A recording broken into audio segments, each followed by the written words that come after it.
Moat on the volley, and back corner. What a start for West Bromwich Albion. Unbelievable! West Bromwich Albion have ruined his big day. Line again, and it's on Wingy who gets the final touch, and West Bromwich Albion now have a 2-0 cushion. The Baggies Podcast, giving you the latest news, views and opinions on all things Albion.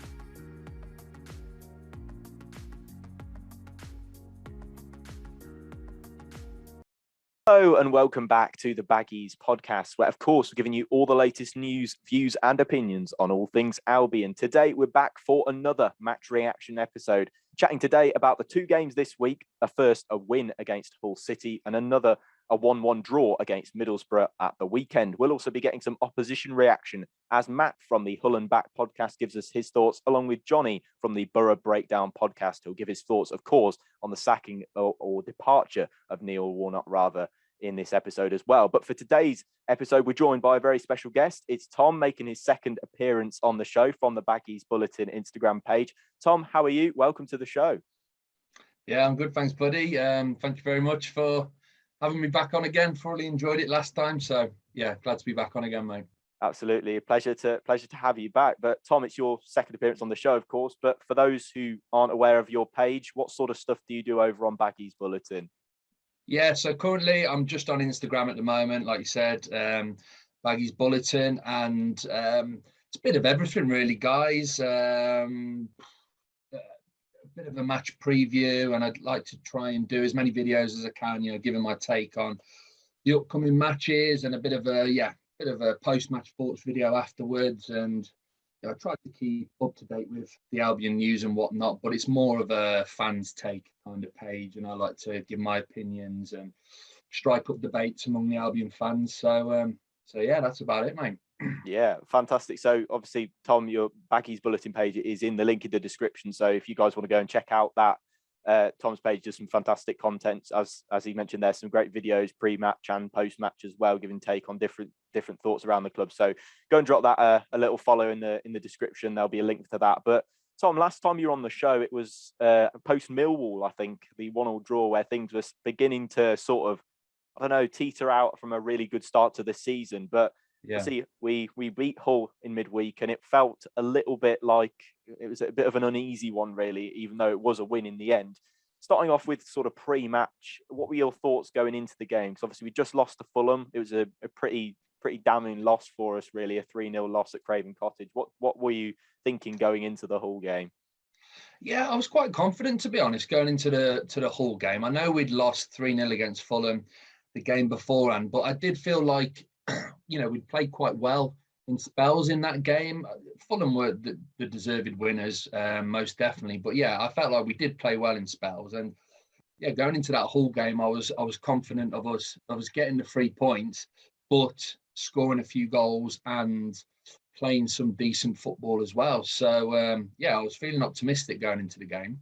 Yeah, well, I think we were chatting with Liam last week on the podcast, and he said a similar thing to yourself there. He said, I thought, I think we're going to go and get 3 or 4 in this one. It'd be like Bristol City kind of, but no, obviously that wasn't quite to be. No. It was a 1-0 win in the end. But obviously the starting 11 had a fair few changes to it. Obviously Darnell Furlong found himself suspended along with Carl Bartley following that Fulham game. The Carl Bartley one was a bit of a surprise to literally everyone, I think, really. I don't think anybody had quite clocked the amount of suspensions with him. Yeah, it just went completely under the radar, Bartley, didn't it? I don't think even like the club's journalists even knew about it, to be honest, that he was suspended. So no, I don't even think Bartley himself might have known he was suspended at that point. I think it might have come a bit of surprise post-match. But yeah, a few changes in that one. Obviously, Kipre and Bryan coming into the back line, and Taylor Gardner-Hickman, of course, coming in for Furlong. What did you kind of make of the lineup in that one? Because it was a little bit of a strange one to see all these kind of, we'll call them squad players, is what we presume they would be, coming into the side all at once. Yeah, definitely. I was when I saw the team sheet, about an hour or so before kickoff. Yeah, I was really surprised, to be honest with you, because Val, he does tend to mix things up a bit, doesn't he? Each week, freshen things up and tweak it ever so slightly. But yeah, it was a bit of a overhaul, wasn't it, to be honest, against Hull. And like you said, there was some of the fringe players coming in who we hadn't really seen much of at all, had we, so far this season. So yeah, well, I was surprised, but I was really, really chuffed for Gardner Hickman. You know, I was having a little chat with you before we started recording that I've been going to quite a few of the under 23 matches this season, and he's one that stood out every time that I've gone and watched them. So yeah, I was really, really chuffed to see that he'd been given a start, and you know, I was excited to obviously get to the game and see how he performed. Yeah, absolutely, and it was really nice to see. I know Val kind of promised that the academy would be used, you know, during this season, but took a little bit of a while for one of our main academy prospects to get into the side. And yeah, what did you make of Gardner Hickman's performance in the end? Because I thought he did really well on that right hand side. He was really energetic, and obviously he's naturally a winger, so coming into that wing back position, his attacking was slightly better than obviously his defending. But that's something hopefully he'll learn with time. What did you make of the young lad's performance in the whole game? Yeah, I thought he was absolutely brilliant. The first half, yeah, we'll probably get into it in a bit more detail, but the first half, it was, we were struggling, weren't we, to create and build any sort of momentum. But he was the only player I felt in that first half that just had a bit of energy and a bit of drive and looked determined to try and make something happen in the final third. And, you know, I sit in the Smethwick end, so that first half, him coming down that right hand side, it was right in front of where I sit, and yeah, I thought he was absolutely fantastic. Yeah, there was no sign of nerves there, was there, whatsoever? No. You know, considering it was his league debut, wasn't it? So yeah, he was absolutely fantastic. Second half, he didn't have as much of an impact as he did in the first half, but he was still effective, and you know, he was good defensively, and he didn't put a foot wrong. So yeah, he was my man of the match. And I think, to be honest, the vast majority of Albion fans gave him man of the match, didn't they, come the end? And it was fully deserved. Yeah, superb debut for him.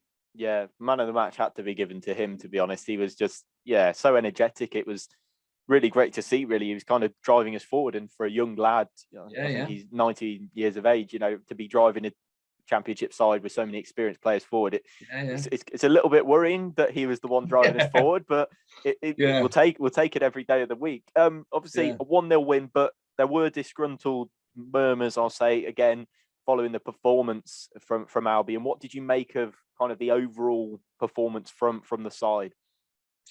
Yeah, you know, I can understand the frustrations. I didn't get the opportunity to do a post-match thoughts video for my page, but you know, if I'd done one, I would have said that, you know, when I was walking back to the car after the game, you know, I was definitely a bit disappointed, because I'd said before, and like I just said to you, I was expecting a comfortable victory. You know, Hull, they've come up from League One last season and they've struggled, haven't they? They're already scrapping down there at the bottom of the division. You know, and there's a gulf in class there between their squad and our squad. You know, the Hull fans themselves would admit that, wouldn't they? So yeah, I was disappointed, because I would have liked a more convincing victory and a better performance, really. You know, second half, things definitely improved, and we managed to pick up the pace a bit, and we were obviously more effective in attack, but still, we didn't really cause the Hull goalkeeper too many saves to make. We didn't create too many clear-cut chances, did we? You know, ultimately, the goal we scored came from a mistake. They tried to be smart and play it out from the back, and we and Livermore latched onto it, and it broke to us, didn't it? And so yeah, I was disappointed walking back, because look, we got the win, which was fantastic. Bournemouth lost that night as well, so you know, it was a good win in that regard. But in the performance, I was disappointed, because we didn't play anywhere near as well enough, especially given the opposition.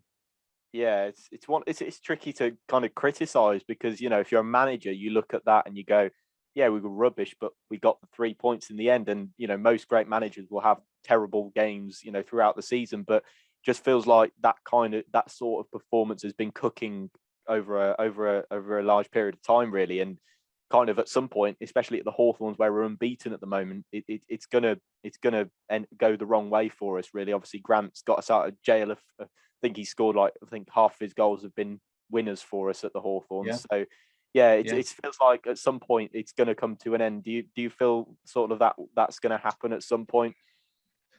Yeah, it's odd, isn't it, to be honest, that among the Albion fans, and especially the atmosphere at the Hawthorns at the moment is because, like you said, we're third in the table. We haven't lost at home yet all season. We're one of a team in a small group. I think there's only about 4 or 5 teams that haven't, still to remain unbeaten at home so far this season. So, reading that, you'd think, well, everything's fine. There's no problem here. But yeah, there's a large proportion of the fan base, aren't happy with how we are playing currently, how we are performing, how we're struggling against lesser opposition, shall we say, and really having to work hard and grind out these results when the expectations are like ours, going into these games that we should be winning them quite comfortably. So yeah, it's a little bit frosty, isn't it, the atmosphere at the Hawthorns at the moment? It's really kind of odd situation. Looking in, if you're a neutral looking in, you'd see we're third in the table, lost 3 games all season, not lost at home. You think everything's fine. You think what on earth are Albion fans moaning about, wouldn't you? But it's not as straightforward as that, is it? Yeah, it's definitely, it's such a weird one because we're getting results and we're high in the league, and we're competing with. I say competing with. We're third to, I think, 2 better sides in the league than us for certain in Fulham and Bournemouth, and things look to be realistic really for Albion. We're probably the 100%. third best team in the league, so we're third. It makes sense, but it's something that we can't quite put our finger on what's going wrong. Obviously, chat a little bit after we've spoken about Middlesbrough as to what we kind of thinks the loose screw in this at the moment. But you mentioned Livermore a little earlier on. He won the ball back for that Hull goal, the goal we scored against Hull. Obviously, Hull trying to play out from the back, and he pressed high and won the ball back. There's been a lot of, I know he wasn't in the side for the Middlesbrough game, but there's been a lot of discontent about him in the side, wanting to see perhaps Snodgrass and Malumbi, who played together against Boro. What do you make of the situation regarding Jake and sort of him being in the side or out the side? Yeah. I think it's a tough one. Being perfectly honest, I don't think Livermore in this stage of his career is cut out to play in that 2-man midfield. I think in terms of the system, the approach that Val implements, I think those 2 central midfielders, they just have to have a proper engine on them, don't they? And they have to be effective in both defence and coming forward and supporting the attack and linking up play and posing a goal threat as well. And Livermore, as much as I do think he's a fantastic defensive midfielder, he gets stuck in, he protects the back line well, he reads the game well also. I don't think he's got those energy levels anymore, first and foremost. And I also think that he doesn't offer much going forward. I know he made the tackle that led to that goal against Hull, but I'm talking in terms of that kind of playmaker ability that Alex Mowat has, for example. Alex Mowat, he's good defensively, he puts tackles in, he gets back and protects that back line. But going forward, he's got the eye for a pass, hasn't he? He's got a goal threat.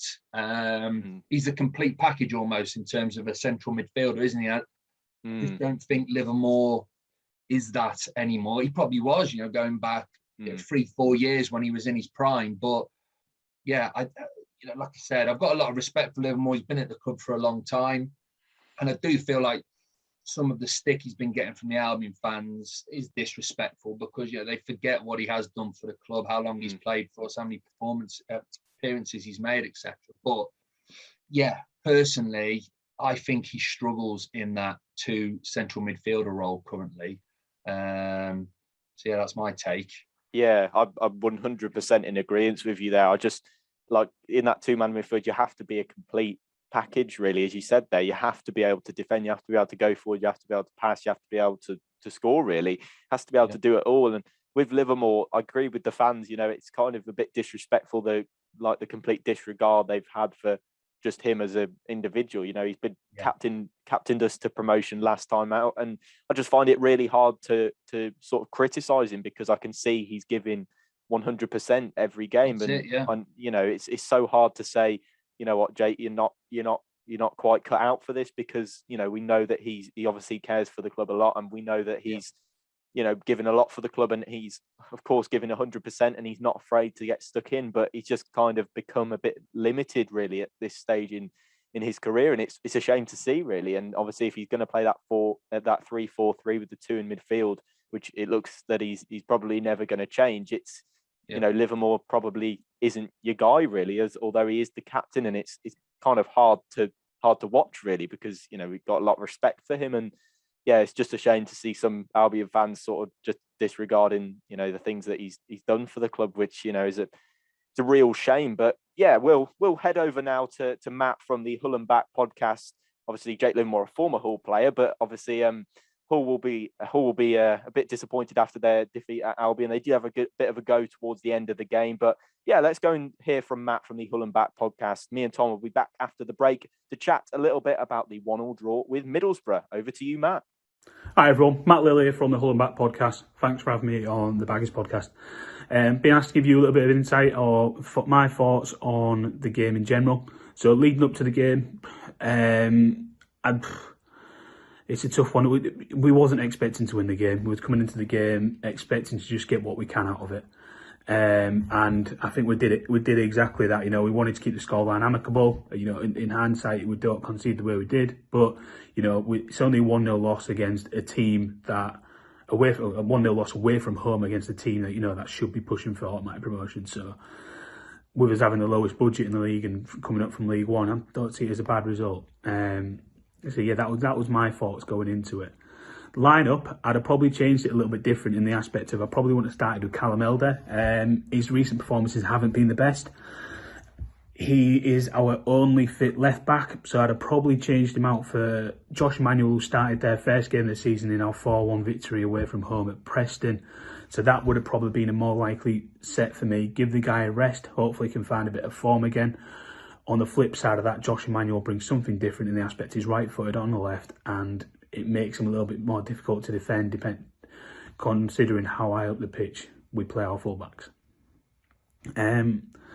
The thoughts on the game, it was as expected. We want to go. At the moment we need to start being tighter at the back, and I thought we did that well. Against like yourselves who were really good attacking. I thought we did well in terms of keeping you at bay for large majorities of the game. We make one mistake at the back in terms of trying to play out, and we're punished for it, and we're finding that we get punished for mistakes a lot at this level, and we kind of need to knock them out. In terms of the performance, does it disappoint me? Not really. The one mistake disappoints me, but the performance as a whole, not really. We went into that game trying not to lose, and although the outcome was that we did lose, it comes down to one individual mistake, and if that's the fine lines between winning and losing, we're on the right steps to doing a little bit better, I think. So I'm not happy, but not annoyed. So and as a Hull fan, that's a big statement. Standout player for Hull City, I'm going to have to go with, because he's proven me wrong a lot recently, Richie Smallwood. Richie Smallwood, he is not very much liked by the Hull City fans, and it's mainly because he's not got a scrape on Huddleston in terms of his passing ability, and he plays the same role as him. Last season he didn't have a good time for us. We had our best run in the league when he was injured, and at the moment he's doing well for us. He breaks down a lot of play, although his passing isn't the best. He breaks down a lot of play, and at the moment we need that. So he's doing a good job, and he's finding his feet and he's getting better at what he's doing. And alongside that, I'd probably say Sean McLaughlin as well. Again, he's come on. All his performances so far this season have been off the bench, and at centre back, it's not an easy game to come into to try and read your men, especially where West Brom have like 3 men up top, or 3 strikers on the pitch, or 3 attacking players up top running at you 2 centre backs. They've handled it well. I think they've done well there. So yeah, really good to come on cold and play well. So hats off to Sean McLaughlin.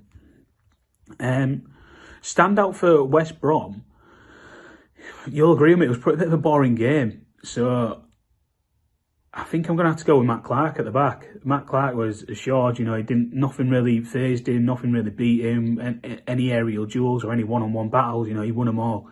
And then in terms of the ball at his feet, he was composed, he picked the right passes out, he got you going from the back. And whether it might have been the first pass of 15 to get you going forward, he didn't lose possession, and that's what you want, and composure. So I'm going to go with Matt Clark on that one. Where do Hull need to improve? Well, we haven't got enough time in the day to talk about this, but there's a couple of things that we could do to try and make the basics of improving, which would be moving the ball faster. You probably saw it yourself. Our build-up play allows you to get back in your positions and set up neatly and tight for us to not be able to break you down. We need to continue to be tight at the back, flood the box when we're going forward, and take more risks. So just don't be afraid to have a shot sometimes, but we need to start taking risks, and that's something we are not doing at the moment. But yeah, thanks for having me. Really appreciate it. Thanks for letting me give you my insight and my thoughts as to how I thought the game went. Very much appreciated. Cheers, guys. Big thank you to Matt for sending that clip in for us. And you can check out the Hull and Back podcast via the link in the description of this episode. So yeah, Tom, let's crack straight in with the most recent game of this week, which was West Bromwich Albion 1, Middlesbrough 1, which was, I think, a more disgruntled than the Hull game for certain, because we didn't win. Of course, starting off pre-match, seeing a few changes in the starting 11 with Cedric Kipre really keeping his place. I was very surprised to see that. Livermore, who we've just spoken about in a bit of detail, were reportedly ruled out due to a little bit of a hamstring issue that Val didn't want to risk.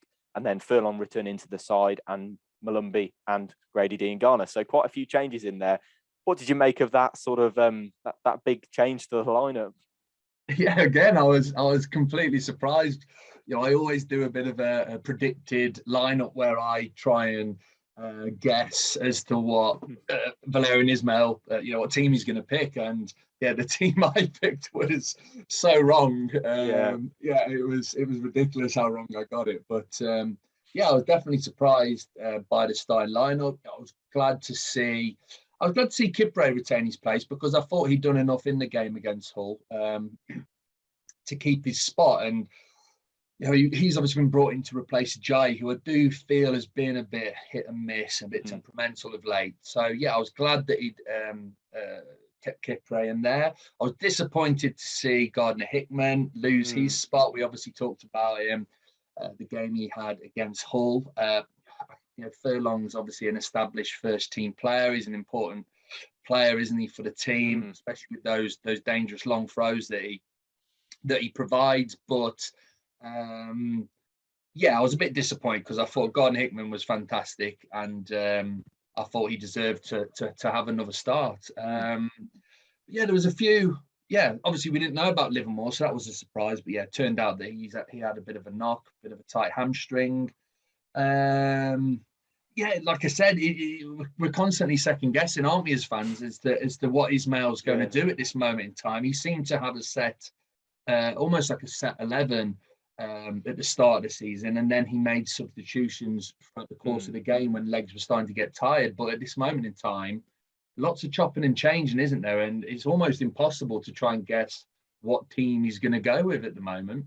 Yeah, I was a little bit baffled myself, to be honest. It was like I like yourself. I did a little bit of an article, and I tried to put in a predicted lineup in a preview, and I was just like, I look back at it now, and I was just like, I don't even think I got half the team right, which is worrying signs. Bear in mind, we're meant to be the experts here from an Albion perspective, but all over the shop really. But yeah, it was a bit of a higgledy-piggledy lineup really. But Cedric Kipre, like yourself, I was really glad to see him retain his place.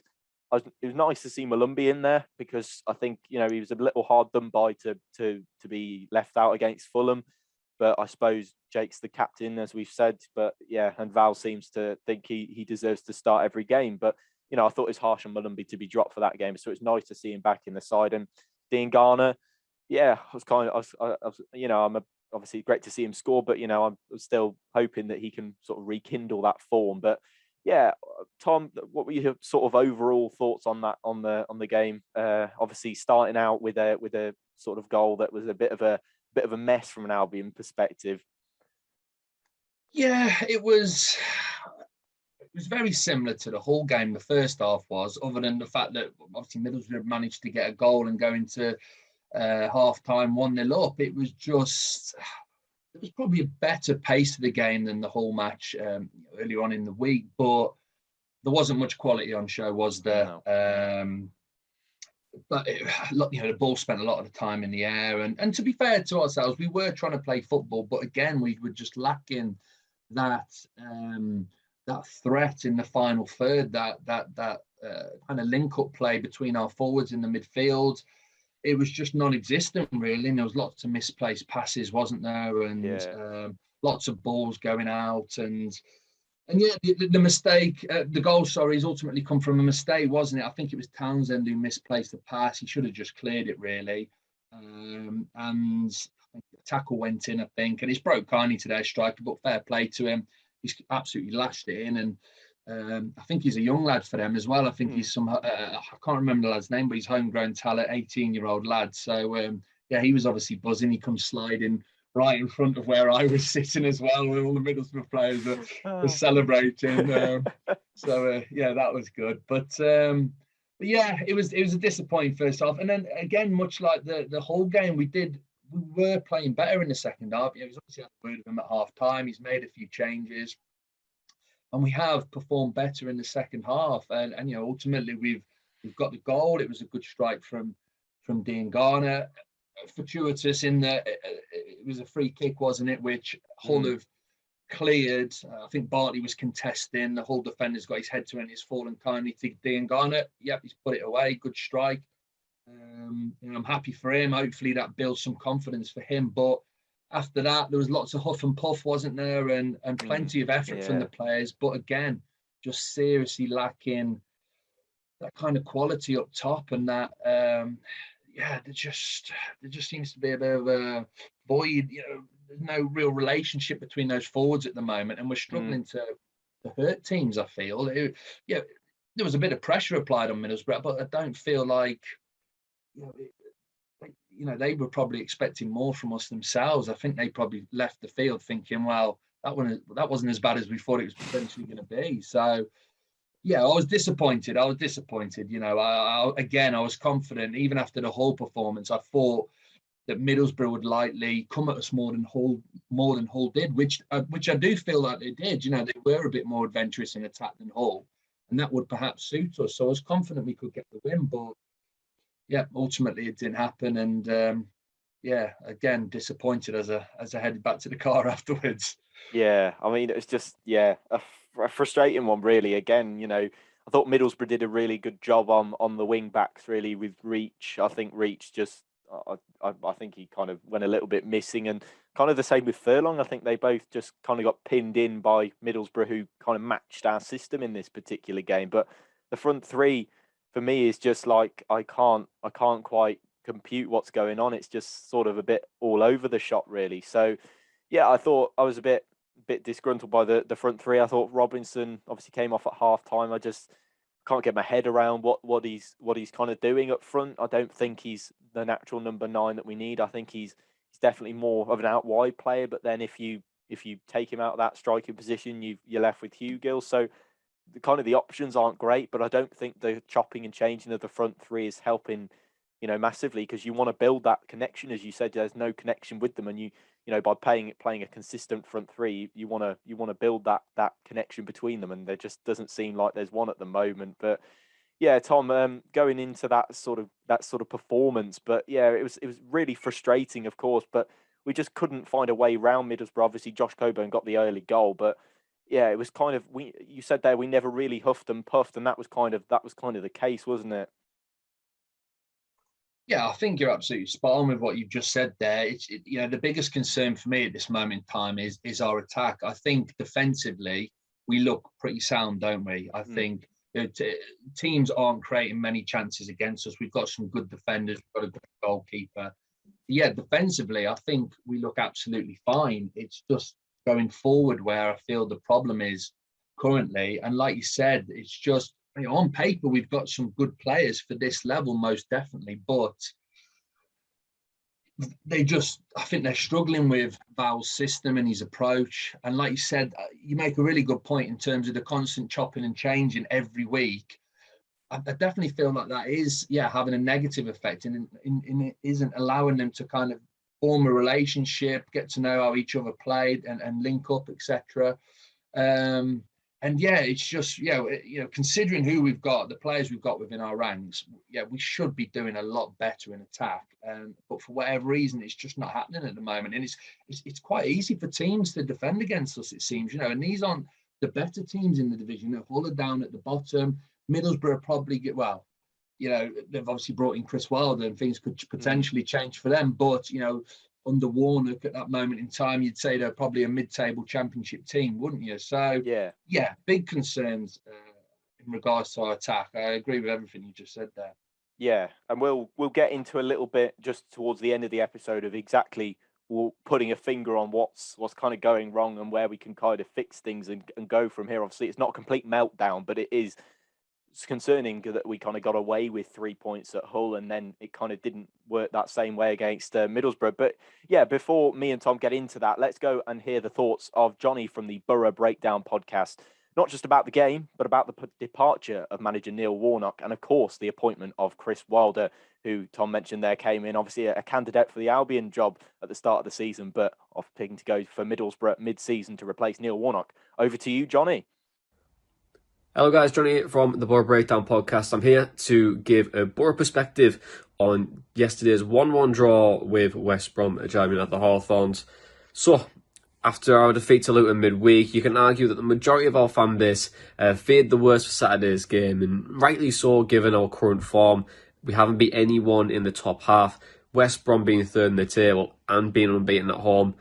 However, as Louis mentioned on our podcast, if you guys opted to play a long ball system, this would actually suit us down to a T, and it was absolutely on the money. We have a really tall defence. No matter who plays there, Neil Warnock's sides tend to have a really tall, well-structured back line and hard to break down. And that would play to our strengths in the game. And to be honest, when we seen the 11 that was announced, there was no real surprise in our front. We have had defensive issues so far in terms of injuries. But there was Duncan Watmore that came in for Andres Sparra, and Sparra, who's just came from Sporting Lisbon in the summer, has a lot of quality, and you'd have expected him to lead the line, but I think academy graduate, 18-year-old Josh Coburn, led the line really, really well yesterday. And with that in mind, I thought it was a really poor game yesterday. I thought both teams lacked quality on the ball, poor decision making, and it became really scrappy at times. It felt like watching a game of rugby union, to be honest. And I was really surprised with the performance of Callum Robinson, Snodgrass, Adam Reach. I thought they were really poor. On the day, which is very unlike them. I think when they tend to play well, you tend to see a really good performance from West Brom. And I think Ishmael just didn't get his tactics right in that first half, and it let Middlesbrough come into the game and take the lead at the break. But I think naturally, and of course, Dean Garner, real quality in this division, fantastic talent, really rate him. Equalised, and at the end Boro could have won it with our 2 shots on target, one being the goal and one being that chance at the end. But I think overall, it was the right result. I don't think either team did enough to win it, to be honest. I think although you had a lot of possession, I didn't think you created too many clear-cut chances, which caused Middlesbrough a lot of problems. We did force you along in terms of shots. Relied on set pieces at times, and to be honest, I think that West Brom are a very, very good side. They just need a bit more quality at times, and hopefully Ishmael can get the best out of that squad, because he should do, given his previous appointment at Barnsley and getting them up the table. But after the game, that we parted company with Neil Warnock and appointed former Sheffield United boss Chris Wilder as our new manager.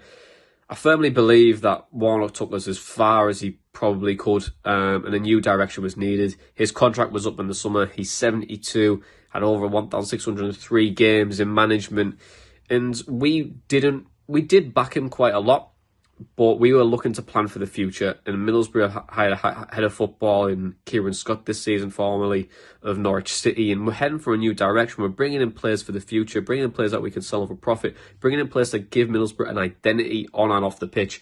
And to be honest, Neil Warnock just didn't fit that mould anymore, although he did a very, very good job and took us as far as he could. A new direction was needed at the top, and I think with clubs looking and sniffing around Chris Wilder, we had to act and hire him very, very quickly. But Neil did a great job, secured, stabilised the club and when we needed it to be. And I think Boro fans will be really thankful for what he did at the club at the time. But in terms of Chris Wilder, a stellar managerial signing, isn't it? I think I'm really, really looking forward to all up in centre halves, progressive football, and hopefully if we can bring in 3 or 4 good key players which fit his system, you never know, the back end of next season we could go on a bit of a run and hopefully get up the table a little bit more. But guys, thank you very much for having me on. I'm sure we'll speak in February on our return fixture, and best of luck for the rest of the season. Take care. A big thank you to Jonny for getting involved in the show. Make sure to, again, check out the Boro Breakdown podcast via the link in the episode description for all things Middlesbrough. Hopefully they get a bit more of a kickstart out their season with Chris Wilder in charge. But yeah, Tom, before we get into a little bit of a sort of a debate question that I've been raising on Twitter over the past week, let's chat a little bit about sort of what's kind of gone wrong over the past week. I know we've ended up with 4 out of a possible 6 points, so it's not complete, as I said, not complete meltdown, not complete all hands on deck yet. But yeah, where do you think things are going wrong? Sort of more of a wider question than what's going on on the pitch. Is it the manager? Is it the board? Is it the players? I've seen all 3 of those possibilities chucked out on Twitter, as I'm sure they always are. But where would you put your finger on what needs to improve really to make things go swimmingly for the rest of the season? It's a good question. It's a good question, mate. I'll be honest with you. My personal opinion is I don't think Val has been backed well enough as of yet. I don't think he was backed enough in the summer. I feel like Ismail obviously has this very particular way he approaches games, the formation, the approach. And the board obviously knew that when they appointed him. What I don't feel they have gone and then done is allowed him to bring in suitable amount of players in the summer transfer window for him to properly be able to implement that approach, implement that system, how he likes to play. So I feel the biggest problem at this moment in time is I don't feel like Val has the players available to him to be able to effectively play the way he wants to play, because the majority of those guys he's inherited.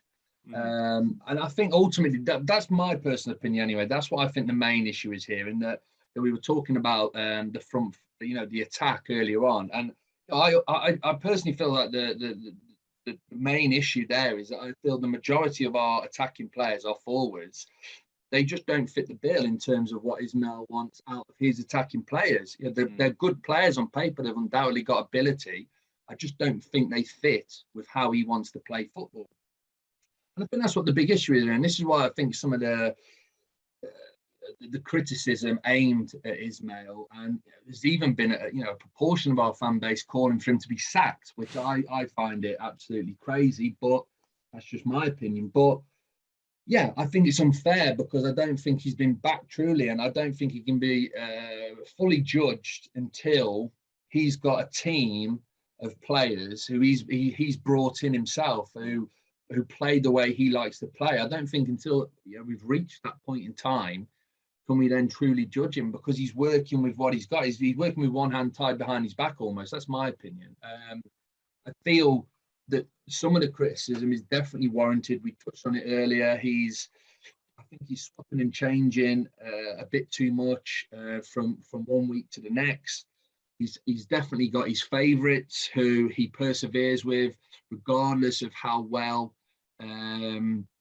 they're playing. And he is quite stubborn, isn't he? In that he's got this way of playing, and he doesn't seem very willing to change and adapt and change formation within games, does he? No. He's quite stubborn in that that's the formation, that's the way he's going to play right till the final whistle. So there's definitely there's criticism to be aimed at Val, most definitely. I can understand some of the fans' frustrations in that sense. But I do feel like the main issue here is that he hasn't got the players he wants available to him to be able to function effectively. That's my opinion anyway. Yeah, it's kind of like with Barnsley. I feel like that side, although I'm not going to pretend to be clued up on Barnsley at all, that side were kind of building up to what he was like that style of play. So they had, I think it was Struber who played kind of, it was like 50% Val ball and kind of they were getting there to Val ball, whereas this is a complete shock for these players to come in and be expected to just play this style of football. And like, if Val hasn't got those players that he wants, I mean, I think technically most of these players are relatively sound. I think they could play the way that Bilic wanted to play as they did, really. But with Ismail, I think it's kind of just a complete shock to the system, really, with playing this style of football. I think they're just sort of coming into it and going, oh, wow. And that's where Val needs the money, or he needs the funds or the resources to say, right, well, if these players aren't going to suit, well, here's a bit of cash for some more. Here's some to go and get your own players. But then again, I also kind of feel that Val has taken on this job with the view that the owners aren't fancying investing. So Val, what can you do with 2 million in the bank, sort of thing, rather than when Bilic came in, it's Slaven, what can you do with all of this money in the bank? It's kind of like, I feel like he's agreed to work with a more constricted budget like he did at Barnsley, but yeah, of course this is sort of with a more technically better squad. But actually I feel like Barnsley's squad was far more suited to playing this style of football than ours is. I don't know what you make of that.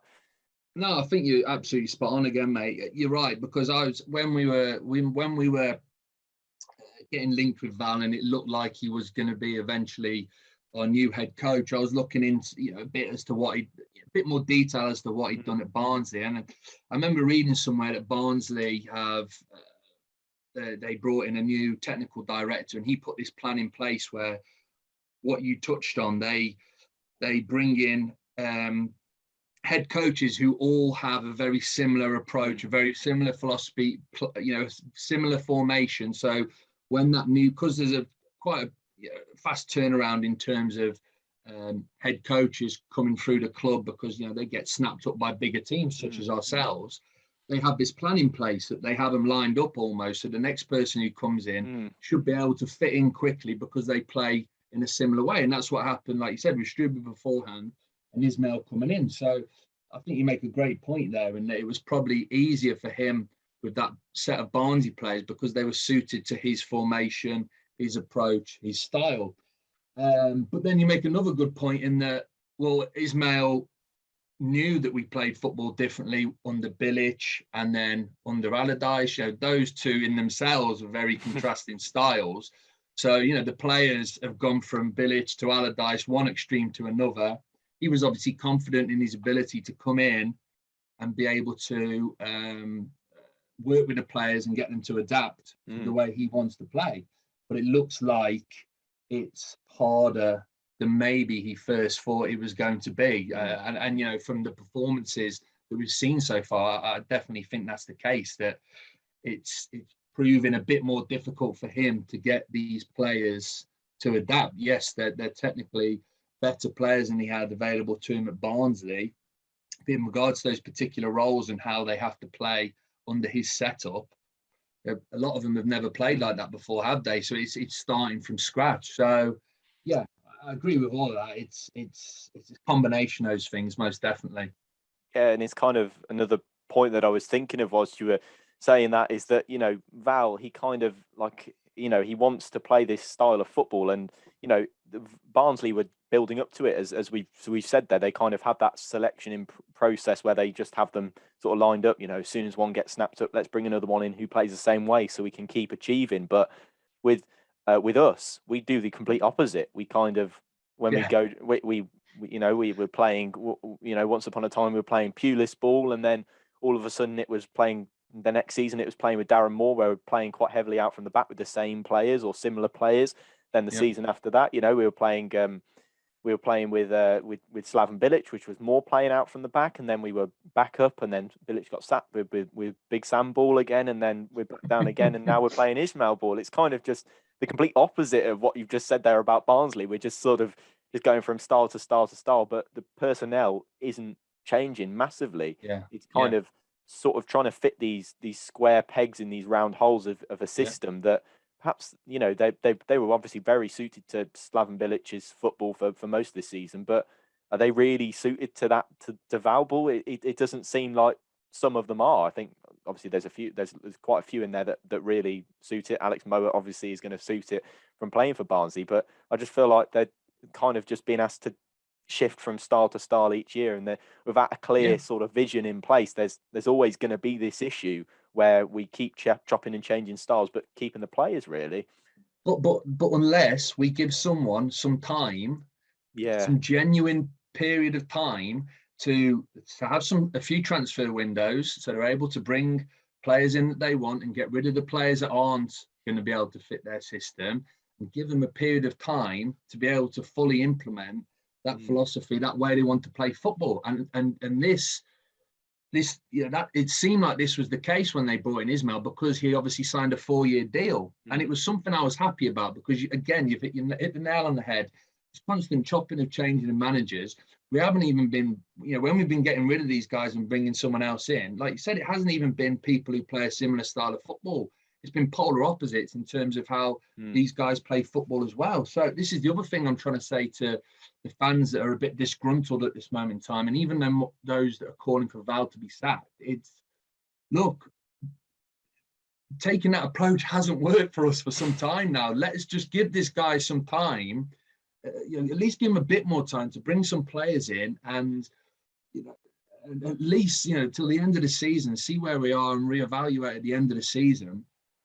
Because we can't continue this chopping and changing. It's not working for the club.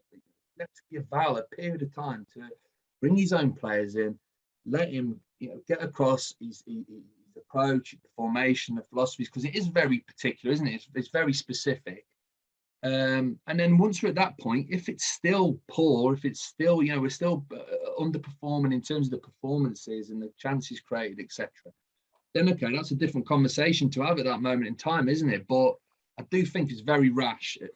People are kind of calling for him to be sacked at this moment in time. Incredibly rash, and short-sighted. That's probably the best way to describe it. I think very short-sighted. Yeah, absolutely. I mean, the performances haven't been great. We're both really in agreement with that, and I'm sure most Albion fans can accept that. But there's quite a few that are like I saw a poll that was from quite a big Albion Twitter account that was, it was 43% for Val to leave, and 57 for him to stay. So, even though it was marginalised by, people wanting him to stay, but that's still quite a chunk of fans who want him gone, which is baffling. I mean, looking at the date now, it's the 7th of November. So he's been in for less than 4 months by the looks of things, 17 games, isn't it, we've played? So. Yeah. I mean, it's just baffling. He needs to be given that time, because what will happen if he gets the sack. It will just be, who can we find next? And I can guarantee there's nobody who will play the similar style of football as Valérien Ismail, that we could bring in. So it would just be a different style of play, and then probably on to the next one after that. So it's to give Val time is the best thing here. I completely in agreement, and you spoke about that very passionately there, Tom. So it's 100% the thing to do is to just give Val a bit of time and let him work things out, and give him a bit of hopefully resources in January. I'm hoping to see a couple of new faces through the door, but we'll see what happens. But Tom, to sort of end and round off the episode, I asked a little question on Twitter, which you told me before that you'd voted on, but Kenneth Zohore is a player that I think a lot of Albion fans haven't seen a lot of. I think since the third game of the season, which was against Luton Town in the league, certainly we saw him in the cup game against Arsenal, but he's been, I'm not going to say banging them in, that's probably a very big over-exaggeration, but he scored a few goals for the PL2 side, the under-23 side for Albion. But a debate I've seen on Twitter is, who would you rather start? And that was Kenneth Zohore or Jordan Hugill. Tom, I'll come over to you first before I reveal the results of this Twitter poll I put out. Who would you rather give a little bit of first team minutes to out of those two?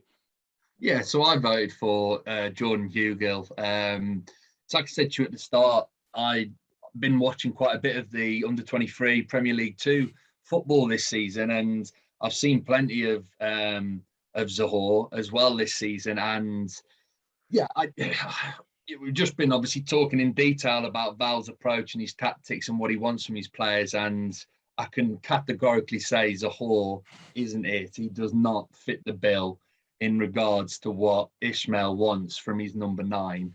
his work ethic just it's very poor, shall we say. And yeah, I just, for those I can only imagine for those that have voted for Zohore, they haven't seen him play for the under 23s either, to be honest with you. And honestly, I think, Hugo, look, I get the frustration with Hugo from the fans because he's not very productive in front of goal, is he? He's not a natural goal scorer. And for your number 9, your centre forward, they've got to score goals. So I get the moans and groans towards Hugo, but what he does offer is that hold up play, that link up play. And I feel like he's more effective at that than Robinson, who he's obviously competing with at this moment in time for that centre forward number 9 position.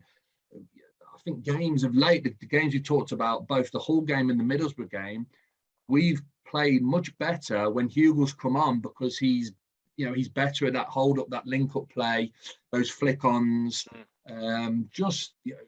causing the central defenders problems. It's causing, being a bit of a nuisance, shall we say. But yeah, I get it why people are frustrated with Hugo, because he doesn't score enough goals. As simple as that, isn't it? But he's a much better option than Zohore. I'll tell you that now. I'll just leave it there.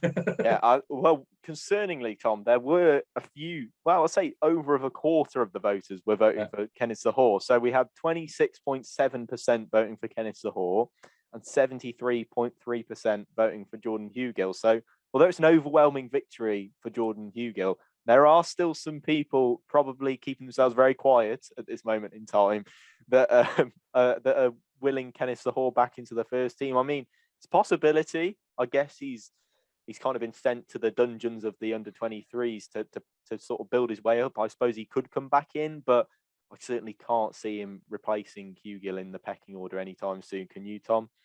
No, 100%. Like I said, I've seen him play for a few times so far this season, and even for the under 23s, he's been very lethargic. He hasn't. Those energy levels just haven't been there. He's missed a lot of chances in the games I've seen. Even though he's scored a few goals, he's missed plenty of chances, some absolute sitters. So yeah, I feel giving Zohore a chance over Hugo, just no good will come from it. That's my opinion anyway. And I think, we're in November now, January transfer window. I do genuinely believe that every attempt will be made by the club come January to try and bring in another centre forward of Val's liking to try and help out in attack. So yeah, I just can't see Zohore being given a second chance, to be honest with you. I'll be very, very surprised if he even makes the bench again, to be honest. So, I'm confident in making that shout here and now. I don't think Zohore will make the bench unless injuries occur and we're in dire straits. Then he might get on the bench, but if not, I doubt it. I very much do. Yeah, well, let's hope it kind of stays that way, really. And Jordan Hugill continues to get minutes over Kenneth Zohore. But yeah, the 26.7% who are voting Zohore, I'm going to see if I can tap into Twitter and see who's been voting for that, because I'm a little concerned for you. But Tom, a massive thank you for joining me on this episode of the Baggies Podcast. It's been a pleasure having you. Is there any way that we can kind of point listeners in the direction of your page on Instagram? It's like I said, you're going to put the link underneath, aren't you? So if you've got Instagram, it would be absolutely fantastic if you come and follow the page. I have got aspirations of coming onto YouTube and doing some podcasts similar to yourself, getting some guests on and stuff like that in the future. Just haven't been able to put time aside to do that, but that is the plan eventually. But yeah, if you've got Instagram, check out the page, and if you like the content, then give me a follow. So yeah, absolutely, Tom. A massive thank you for coming on. Obviously, go and check out Tom's page, Baggies Bulletin, in the description of the episode. But Tom, massive pleasure having you on. A big thank you for joining us. No, thanks, mate. It's always a pleasure coming on, chatting to yourself. I feel like we've got quite similar mindset in terms of the Baggies and what's going on at the moment. So yeah, I really enjoyed it, mate, and always willing to help out if need be. Yeah, absolute pleasure. But a massive thank you, listener, for listening to the Baggies Podcast. Make sure you go and check out Tom and, of course, our two opposition contributors via the link in the episode description. A big thank you for listening this week. Make sure you subscribe and make sure you leave us a nice review if you enjoyed the episode. If you agree or disagree, be sure to let us know what you think of the episode. But that does bring me to the end of the podcast for this week. We'll see you in the next one. Goodbye.